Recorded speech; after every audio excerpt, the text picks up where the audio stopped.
Bonjour à tous, donc dans cette vidéo là je vais vous présenter donc la Google Chromecast Ultra. Donc, dans une précédente vidéo je vous avais présenté donc la Chromecast troisième du nom comparée à cette petite sœur donc la Chromecast 2 ici à ma droite. Donc celle-ci existait en trois couleurs et celle-ci en deux couleurs. La seule différence c'était donc on avait perdu cet arrière magnétique, certes assez gadget et optionnel, surtout l'évolution minime, on en avait parlé, qui passait donc du 1080p 30 Hz à 1080p 60 Hz avec un léger gain pardon, de rapidité. Donc cette fois-ci, on va donc comparer celle-ci à son grand frère. Donc passons très rapidement au déballage et aux spécifications avant tout. Donc la différence avec la Chromecast 3, euh, c'est donc vraiment la résolution. Donc sur la Chromecast Ultra, on passe à de la 4K, qui plus est HDR. Donc si vous avez une télé compatible, donc on a toujours le Wi-Fi dual band, donc 2,4 et 5 GHz. Et également une petite différence qu'on n'a pas par rapport à la Chromecast 3, c'est qu'à l'intérieur on a une alimentation avec une prise Ethernet pour pouvoir câbler en filaire cette Google Chromecast. Donc voilà tout la différence et allons voir ce qu'il y a à l'intérieur.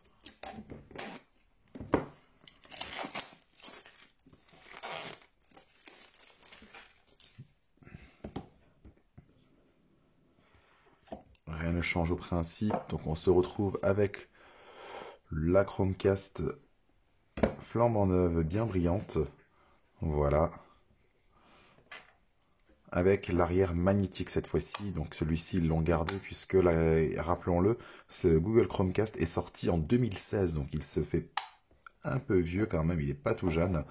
Donc je pense qu'il y aura quand même une nouvelle version qui va sortir, donc par rapport à la version 3 où il n'y avait pas l'arrière magnétique. En termes de gabarit, on voit qu'il est légèrement plus grand. Bon, après ça se place derrière la télé, donc là c'est rien de dramatique. La prise en revanche est également un peu plus épaisse, effectivement. Elle est un peu plus épaisse, donc à voir si ça passe sur toutes les télés.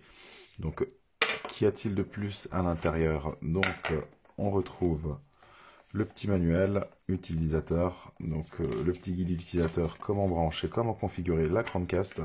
Et donc je vous disais, cette alimentation qui est spécifique à la Chromecast Ultra, donc micro HDMI, mais elle a la particularité d'avoir un port Ethernet dans lequel on peut brancher, donc on peut venir se brancher directement via le modem ou un CPL ou autre en Ethernet pour justement avoir un signal plus stable et afin de voilà, streamer en local ou via YouTube ou Internet du contenu 4K. Voilà, c'est beaucoup plus stable si vous avez vraiment voilà, si un signal qui est variable ou voilà du trafic sur votre réseau, c'est sûr, c'est plus stable en filaire que via Wi-Fi. Donc sinon voilà, le produit reste le même, hein, les spécifications. Donc on a toujours la compatibilité avec les services de musique Spotify, Deezer, etc. YouTube bien évidemment. Voilà, MyCanal, Netflix, tout ce qui est plus basique et classique que l'on connaît de la Chromecast. Voilà. Donc que dire de plus en termes de design. Donc voilà, c'est vraiment la même chose. Donc on a toujours un bouton reset. Ici une LED qui indique donc l'état, le fonctionnement de la Chromecast.